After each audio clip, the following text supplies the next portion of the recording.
अब हम आपको लिए चलते हैं नितिन गडकरी जी के साथ।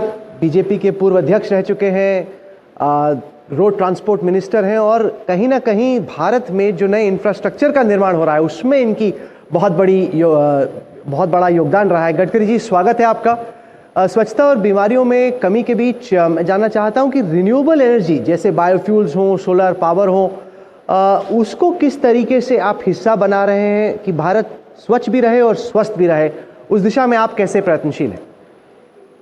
देखिए, ये बिल्कुल संभव है। किसी भी क्षेत्र में proven technology, economic viability, availability of raw material और मार्केटेबिलिटी ऑफ फिनिश प्रोडक्ट। अब मैं आपको सबसे पहली बात ये बताना चाहूंगा कि हमारे देश में 22 लाख करोड़ का इंपोर्ट फॉसिल फ्यूल का होता है। ये भी देश के लिए बहुत बड़ी आर्थिक समस्या है। अगर यही भारत में पैसा आएगा रहेगा तो करोड़ों रोजगार निर्माण होंगे, देश की वेल्थ क्रिएट होगी और देश का विकास होगा।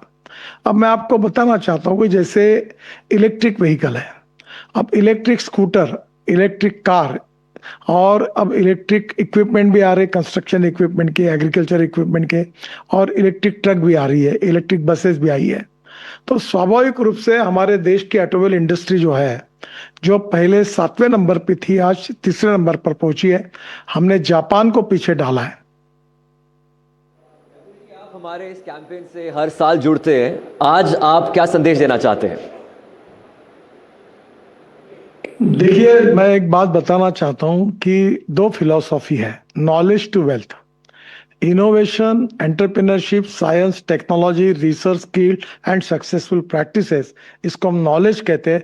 और नॉलेज ये पावर है, conversion of knowledge into wealth, ये देश का भविष्य है। और दूसरी बात मैं कहूंगा कि नो मटेरियल इज वेस्ट।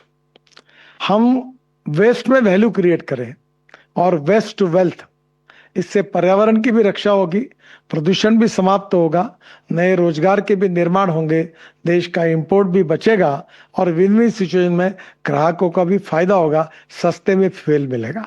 तो मुझे लगता है कि आने वाले समय में सस्टेनेबल डेवलपमेंट में, इथिक्स, इकोनॉमी और इकोलॉजी, इन्वायरमेंट में हम प्रदूषण मुक्त देश बनाए, import substitute, cost effective, pollution free और इंडिजिनस, यही भाव रखकर हम जाएंगे तो देश आत्मनिर्भर भारत बनेगा, ये मेरा विश्वास है।